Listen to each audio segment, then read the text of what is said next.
ہم جیسے آج اس محفل میں بیٹھے ہیں، اللہ کا ذکر کر رہے ہیں، قرآن پڑھ رہے ہیں، اس کی آیات پڑھ رہے ہیں، اس کا اثر ہمارے دلوں کے اندر ہو رہا ہے، اس کی بڑائی ہم فیل کر رہے ہیں اس کا کلام پڑھ کے، اور پھر یہ کہ ہم تکبیر کرتے ہیں، تحلیل کرتے ہیں کثرت کے ساتھ نمازوں میں، پھر تراویح میں، تو اللہ سبحانہ و تعالیٰ کی کثرت کے ساتھ ہم اس بڑائی کو بیان کرتے ہیں، اس کی ہدایت سے فائدہ اٹھاتے ہیں، وَلَعَلَّكُمْ تَشْكُرُونَ، اور تاکہ تم شکر گزار بنو۔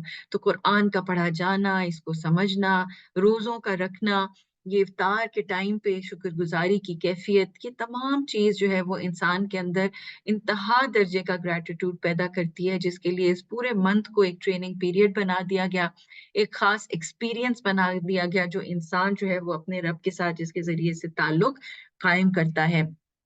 تو شروع کرتے ہیں اپنا قرآن۔ آج سے انشاءاللہ تعالی ہم سٹارٹ لے رہے ہیں۔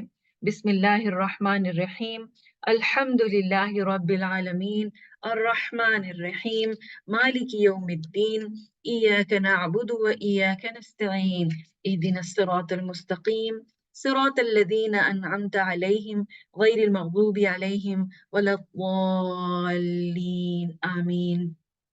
میں شروع کرتی ہوں اللہ کے نام سے جو نہایت مہربان اور بے انتہا رحم کرنے والا ہے۔ سب تعریف اللہ کے لیے ہے جو سارے جہان کا پالنے والا ہے، نہایت مہربان، بے حد رحم کرنے والا۔ اللہ سبحانہ و تعالی، اس کی تمام حمد اور ثنا، اس کی تعریف اور ہر قسم کی جو پریز ہے، جو تعریف ہے، جو آسمان اور زمین کے درمیان ہو سکتی ہے پاسبل، وہ صرف اللہ ہی کے لیے ہے۔ صرف اللہ تعالیٰ ڈیزرو کرتا ہے کہ اس کی تعریف، اس کی حمد، اس کی ثنا کیا جائے، اور انتہا شکر کے ساتھ یہ تسبیح اور تقدیس بیان کی جائے، اور اس کی جو اللہ کی بڑائی ہے اس کو دل میں محسوس کرتے ہوئے۔ اور رب کا معنی ہے وہ آقا جس کی اطاعت کی جائے، وہ مالک جو تصرف کلی کا حق رکھتا ہے، یعنی مکمل طور پر کمانڈ اینڈ کنٹرول اس کے ہاتھ میں ہے، وہ ذات برتر جو تمام مخلوق کی اصلاح احوال کے لیے تصرف کا حق رکھتا ہے۔ یعنی انسان تو ہوتے ہیں، کئی ایک انسان بیچ میں آ جاتے ہیں، وہ سمجھتے ہیں جی ہمارے پاس بھی یہ حق ہے کہ ہم لوگوں کو کریکٹ کریں اور ان کو کمانڈ اینڈ کنٹرول کریں، لیکن اصل میں سوائے اللہ کے یہ حق کسی کو حاصل نہیں ہے۔ اور اللہ سبحانہ و تعالیٰ اس لیے رب ہے، پالنے والا، ذرے سے کمال تک پہنچانے والا۔ کس کا؟ العالمین کا، جو عالم کی جمع ہے۔ اللہ کے علاوہ ہر چیز کا اطلاق ہوتا ہے اس پہ، یعنی اللہ سبحانہ و تعالیٰ کے علاوہ ہر ایک اس کی مخلوق ہے، اور وہ تمام جہانوں کا آقا ہے، مالک ہے، اونر ہے، ان میں تصرف کرتا ہے۔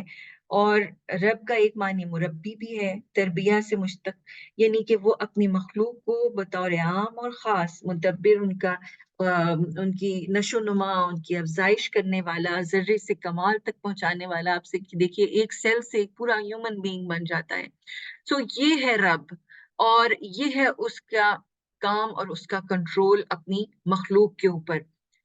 اور وہ اتنا بڑا رب ہو کر بھی، رب العالمین ہو کر بھی، اپنی جو صفات بیان کر رہا ہے وہ کیا ہے؟ الرحمن الرحیم، رحم کرنے والا، بے انتہا، بہت ہی زیادہ اور بار بار رحم کرنے والا۔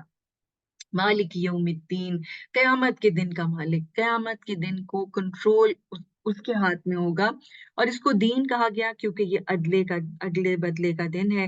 اس میں جو ہم نے دنیا میں کیا ہوگا اسی کا ہمیں بدلہ ملے گا، اگر اچھا کیا تو اچھا بدلہ، برا کیا تو برا بدلہ۔ اس لیے چونکہ وہ مالک ہے، چونکہ وہ کنٹرول میں ہے، ہم اسی کی بندگی کرتے ہیں، کیونکہ وہی بندگی ہمیں کام آئے گی۔ ایاک نعبد، ہم صرف اور صرف تیری ہی عبادت کرتے ہیں، تیری غلامی کرتے ہیں۔ اور یہ جو بندگی ہے، یہ اتھا گہرائی میں جا کے جو ہے نا، اللہ کے آگے عاجز ہونے کا نام ہے، جس میں انسان اپنی میں کو مٹا لیتا ہے، اس کی اپنی کوئی عزت اور اپنی کوئی اس کا حیثیت نہیں رہتی کہ وہ کہتا ہے اللہ کے آگے بس میں کچھ بھی نہیں ہوں۔ اور پھر ایاک نستعین کی عبادت جب بندے نے کرنی ہے، بندگی کرنی ہے، اللہ کے آگے جھکنا ہے، تو اس کا صحیح طریقہ بھی اللہ ہی سکھائے گا اور وہی مدد دے گا۔ تو عبادت کا کیا مطلب تھا؟ ذلت اور خشوع و خضوع کے ساتھ اللہ کے آگے جھکنا، کمال محبت اور انتہائی خوف، یہ سب چیز ساتھ شامل ہوتی ہے اس جذبے میں، اور جس میں ہم استعانت یعنی مدد اللہ سے مانگ رہے ہیں۔ اور اس کا مطلب کیا ہے کہ حصول نفع اور حصول دفع ضر، یعنی نفع کا حصول اور تکلیف دہ جو بھی چیز ہے یا ہماری مشکل پریشانی ہے اس کو دور کرنے کے لیے اللہ پر پورا پورا بھروسہ ہونا۔ یعنی استعانت جو ہے وہ تب تک نہیں آ سکتی جب تک ہم مکمل طور پر اللہ تعالیٰ پر ٹرسٹ نہیں لے کرتے، ٹھیک؟ تو اسی لیے ہم دعا کر رہے ہیں اللہ تعالیٰ سے ہی کہ اہدنا الصراط المستقیم، کہ اگر ہم واقعی سچے ہیں اس جذبے میں کہ ہم اللہ کے آگے اس مالک یوم الدین کے آگے ہم اس دن کامیاب ہو سکیں، اس دن ہمیں شرمندگی نہ اٹھانی پڑے اور اب ہم مکمل بندگی اختیار کر سکیں، تو اس کے لیے ہمیں کیا چاہیے کہ ہم سیدھا راستہ دیکھ سکیں۔ ہدایت کا معنی کیا ہے؟ رہنمائی اور توفیق۔ صراط مستقیم سے مراد وہ روشن راستہ جس میں کوئی کجی نہیں، کوئی ٹیڑھ نہیں، کوئی ابہام اور کنفیوژن نہیں ہے، اور سمپل دو الفاظ ہیں، وہ کیا کہ یہ ہے قرآن اور سننا، صرف یہ چیز ہے صراط مستقیم، کیونکہ اسی کا جواب جو ہے وہ اگلی سورہ میں دیا گیا، ذالک الکتاب لا ریب فیہ، یہ وہ کتاب ہے جس میں کوئی شک نہیں۔ اگر کسی نے قرآن سے اگر کسی نے صراط مستقیم پر چلنا ہے اور they want to know کہ صراط مستقیم ہے کیا، تو پھر وہ کیا کریں گے؟ قرآن اور سنت، کیونکہ ذالک الکتاب لا ریب فیہ سے تو پتہ چل گیا کہ وہ قرآن ہے، ہدی للمتقین تقوی والوں کے لیے ہدایت ہے، اور تقوی کا جو ہائیسٹ لیول کے اوپر انسان جو تھے وہ نبی پاک صلی اللہ علیہ وسلم تھے۔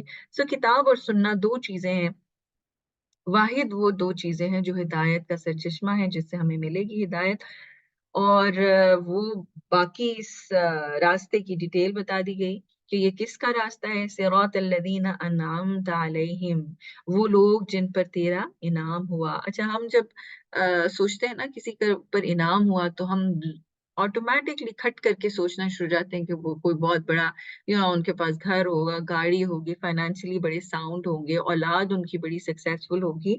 یہ ساری چیز جو ہے وہ سکسیس میں نہیں آتی ہے۔ انعمت علیہم کون لوگ ہیں؟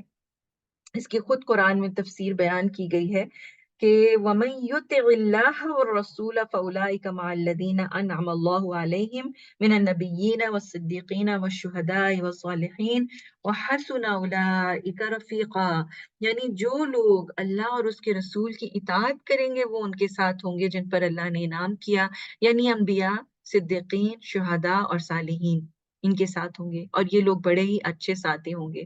سورۃ النساء کی آیت نمبر 69 ہے۔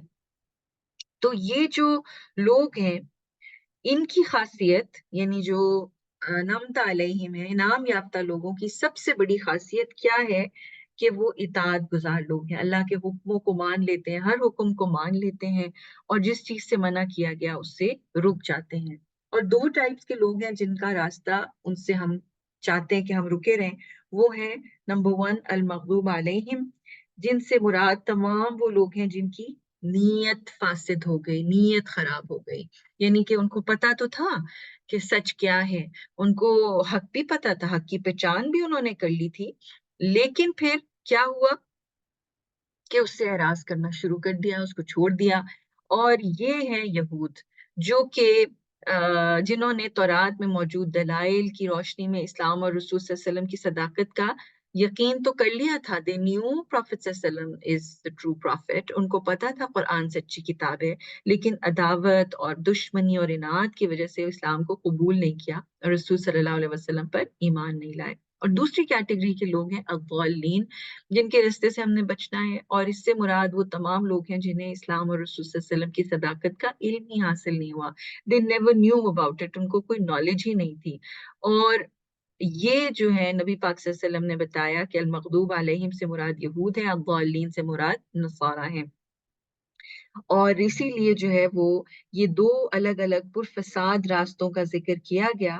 یہود کا راستہ وہ اور نصارہ کا، تاکہ اہل ایمان دونوں راستوں سے بچ سکیں۔ یہود نے حق کو پہچاننے کے بعد اس کی اتباع نہیں کی، اس لیے اللہ کے غضب کے مستحق ہوئے، اور نصارہ نے حق کو پہچانا ہی نہیں، کیونکہ انہوں نے اس راہ کو اختیار ہی نہیں کیا جس پر چل کر آدمی حق پاتا ہے، سو وہ گمراہ ہو گئے۔ سو اگر ہم نے واقعی کہیں پہنچنا ہے، if we really want to reach somewhere، تو ہم نے تو اس کا میپ یا اس کی جو لوکیشن ہے اس کو پراپر فالو کرنا چاہیے۔ ہم وہاں پر سامنے لوکیشن لگا لیں اور کہیں نہیں نہیں میں نہیں مانوں گی، میں اپنی مرضی کروں گی، تو پھر ہم اس جگہ پہنچ تو نہیں سکتے اگر ہم راستے کا تعین کر ہی نہیں پا رہے، یا جو وہ بتا رہے ہیں اس سے الٹا جا رہے ہیں۔ تو اگر ہم واقعی صراط مستقیم پر چلنا چاہتے ہیں، جنت تک پہنچنا چاہتے ہیں، تو پھر ہمیں وہ راستہ اختیار کرنا پڑے گا جو اللہ سبحانہ و تعالیٰ نے دکھایا، اور جس کا آغاز جو ہے وہ ہم لرننگ کا اب کر رہے ہیں۔ بسم اللہ الرحمن الرحیم، سورۃ البقرہ۔ شروع اللہ کے نام سے جو نہایت مہربان اور بے حد رحم کرنے والا ہے۔ حضرت ابو ہریرہ رضی اللہ تعالیٰ کہتے ہیں رسول اللہ صلی اللہ علیہ وسلم نے فرمایا، اپنے گھروں کو قبر نہ بناؤ، جس گھر میں سورہ بقرہ پڑھی جاتی ہے اس میں شیطان داخل نہیں ہوتا۔ صحیح مسلم کی روایت ہے۔ ایک اور روایت میں ہے، ابو امامہ رضی اللہ تعالیٰ عنہ کہتے ہیں میں نے رسول صلی اللہ علیہ وسلم کو کہتے سنا، قرآن پڑھا کرو، وہ اس لیے کہ قیامت کے دن اپنے پڑھنے والوں کے لیے وہ سفارشی بن کر آئے گا۔ دونوں روشنی پھیلانے والی صورتیں یعنی سورہ بقرہ، سورہ آل عمران پڑھا کرو، دونوں قیامت کے دن اس طرح آئیں گی جیسے دو بادل ہوں یا چڑیاؤں کے جھنڈ ہوں، صف باندھے ہوئے اپنے پڑھنے والوں کی طرف سے دفاع کر رہی ہوں گی۔ سورہ بقرہ پڑھا کرو اس لیے کہ اس کا حاصل کرنا برکت ہے اور اس کا چھوڑ دینا باعث حسرت ہے، اور جادوگر لوگ اس کے پڑھنے والے پر اثر انداز نہیں ہو سکتے۔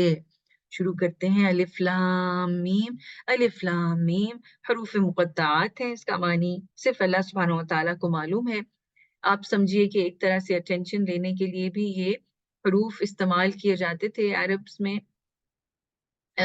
عربس کے لیے استعمال کیے گئے کہ ایک دم سے جو ہے نا انسان چوکنا ہو کے بات کو سنے۔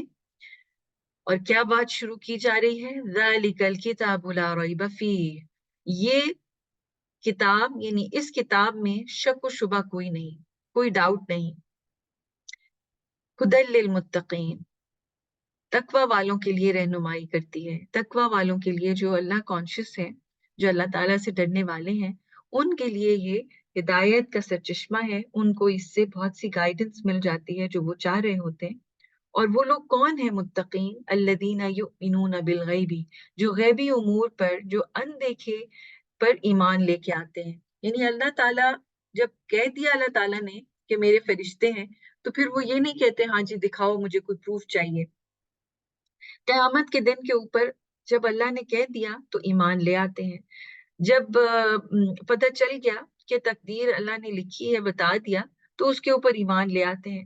تو جو کچھ بھی ان کو نظر نہیں آ رہا، جس کا ادراک نہیں کر پا رہے، اس پر وہ مکمل ایمان رکھتے ہیں۔ کیوں؟ کیونکہ وہ اللہ کانشیس ہے، اللہ پر یقین ہے ان کو، اور اللہ تعالیٰ پر بلیف اسٹرانگ ہے۔ پھر وَيُقِيمُونَ الصَّلَاةَ، وہ نماز کو قائم کرتے ہیں، وَمِمَّا رَزَقْنَاهُمْ يُنْفِقُونَ، اور جو ہم نے ان کو رزق دیا اس میں سے وہ خرچ کرتے ہیں۔ اچھا، نماز جو ہے اس کو ادا کرنے کا معنی کیا، قائم کرنے کا، کہ وہ اس کے تمام ارکان، واجبات اور شرائط کے ساتھ اس کا پورا پورا خیال رکھتے ہوئے اس کو ادا کرتے ہیں، مکمل خشوع اور خضوع کے ساتھ، اور حضور قلب کے ساتھ، یعنی ان کا دل جو ہے وہ حاضر ہوتا ہے، وہ کسی اور خیالات میں نہیں ہوتے، بلکہ وہ کانشیسلی فوکس کر رہے ہوتے ہیں اس پر جو اللہ تعالیٰ سے وہ بات کر رہے ہیں نماز میں۔ اور وہ پھر ان سنتوں کو بھی ادا کرتے ہیں جو فرض نمازوں سے پہلے یا بعد میں نبی پاک صلی اللہ علیہ وسلم ریگولرلی پڑھا کرتے تھے۔ اور دوسری چیز، رزق جو اللہ نے ان کو دیا، یعنی یہ اس چیز کی طرف اشارہ ہے کہ مال یا جو بھی رزق ہے جس کے اندر انسان کی انٹلیکٹ آ جاتی ہے، اس کی اولاد آ جاتی ہے، جو بھی کوئی عطا ہے اللہ تعالیٰ کی طرف سے، وہ یہ کانشیسلی خیال رکھنا کہ وہ اللہ کی طرف سے، اور اس میں جو حصہ اوروں کا ہے، یعنی مثلاً مال کے اندر جو حصہ ہے اس میں اللہ نے اوروں کا بھی ڈالا ہوا ہے۔ اور یہ نہیں زوم ہونا کہ ان کو یہ نہیں زوم ہوتا کہ یہ میں نے اپنے زور بازو سے کمایا ہے، and I deserve to spend every penny on of it، اور میں جس طرح مرضی اس کو اڑاؤں، یہ میری مرضی ہے۔ نو، ان کے اندر یہ کانشیسنس ہوتی ہے کہ اللہ نے دیا ہے اور اس میں اوروں کا جو حق ہے وہ بھی میں نے نکالنا ہے، اور اپنے رشتہ داروں کو، اپنے بہن بھائیوں کو، یا جو بھی مال سے محروم ہیں ان کو بھولا نہ جائے۔ والذین، اور جو لوگ ایمان لاتے ہیں اس کتاب پر جو آپ پر اتاری گئی، اور ان کتابوں پر جو آپ سے پہلے اتاری گئی، اور جو آخرت پر یقین رکھتے ہیں، یعنی کہ ان کے کام جو ہے، ان کے عمل آخرت اورینٹڈ ہوتے ہیں، آخرت کو سامنے رکھتے ہوئے وہ کام کرتے ہیں کہ آخرت میں مجھے کیا اس سے فائدہ ہوگا، تو پھر وہ کام کیا جائے، اور اگر نقصان ہوگا تو رک جائے۔ یہی لوگ اپنے رب کی سیدھے راہ پر ہیں، اور یہی لوگ کامیاب ہونے والے ہیں۔ بے شک جن لوگوں نے کفر کیا ان کے لیے برابر ہے کہ آپ انہیں اللہ کے عذاب سے ڈرائیں یا نہ ڈرائیں، وہ ایمان نہیں لائیں گے۔ وہ کیوں ایمان نہیں لائیں گے؟ کیونکہ ختم اللہ علی قلوبہم، اللہ نے ان کے دلوں پر اور ان کے کانوں پر مہر لگا دی، اور ان کی آنکھوں پر پردہ پڑا ہوا ہے، اور ان کو بڑا عذاب ملے گا۔ تو یہ لوگ جو دوسری کیٹیگری بتائی جا رہی ہے، یہ کفار کی کیٹیگری، ان کے دل جو ہیں وہ اللہ سبحانہ و تعالیٰ نے ان کو سیل لگا دیا، کیونکہ انہوں نے بار بار حق کو دیکھا اور اس کا انکار کیے گئے، ڈینائی کیے گئے۔ وعظ و نصیحت ان پر کوئی اثر نہیں کرتی، چاہے کوئی کتنی اچھی طرح ان کو بات سمجھائے، اب ان کے دل کے اندر بات داخل نہیں ہوتی، حق بات داخل نہیں ہوتی، اور اسی لیے اب ایمان لانے کی کوئی توقع ان سے نہیں کی جاتی، ان کے اندر خیر کی کوئی امید نہیں خیر کی رکھی جا سکتی، کیونکہ یہ ضد پر اڑ گئے ہیں، اپنے کفر کے اوپر یہ کمفرٹیبل ہو کے بیٹھ گئے ہیں، ان کے اندر کوئی تجسس نہیں ہے کہ سچے دین کے بارے میں کچھ پتا کیا جائے، ان کے اندر کوئی لگن نہیں ہے، کسی قسم کا کوئی اللہ تعالیٰ کا فیئر نہیں ہے، اور اللہ کے بارے میں جاننا، اللہ کے دین کے بارے میں جاننا یا اس کی کوئی تڑپ نہیں نظر آتی ہے۔ یہ ڈینائرز ہیں، انکار کرنے والے ہیں۔ اب دیکھیے یہ دو قسم کے لوگ بتائے گئے، اور تیسری قسم کے آگے بتایا جا رہا ہے۔ یہ انسان کے دل کی کیفیت کے بیسس پر تین کیٹیگریز بتائی گئی ہیں۔ پہلے وہ لوگ جن کے دل جو ہیں وہ بہت خوبصورت، صاف ستھرے اور ہدایت کے لیے، جسے کہتے ہیں منتظر دل، ہدایت کے لیے منتظر دل، تقوی سے لبریز دل۔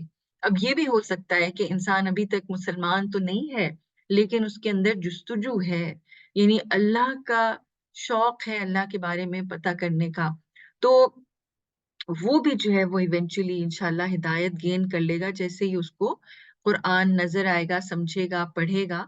اور دوسری جو کیٹیگری بتائی گئی ہے وہ بالکل سیلڈ ہارٹس، ختم، جن کے اندر ہدایت داخل نہیں ہو سکتی۔ اور تیسری کیٹیگری کے لوگ آگے بتایا جا رہا ہے، کیونکہ ان کو پہچاننا سب سے زیادہ مشکل ہے، اور ان کو دیکھ کر انسان کنفیوز بھی ہو سکتا ہے، کیونکہ وہ بڑا ان کو یعنی اندر سے کچھ باہر سے کچھ ہے، آپ ان کے بارے میں بڑی ڈیٹیل میں پڑھیں گے، اور اسی لیے سب سے زیادہ آیات جو ہے وہ اسی قسم کے لوگوں کے بارے میں آئی ہیں، جن کو کہ ہپوکریٹس کہا جاتا ہے، منافقین کہا جاتا ہے۔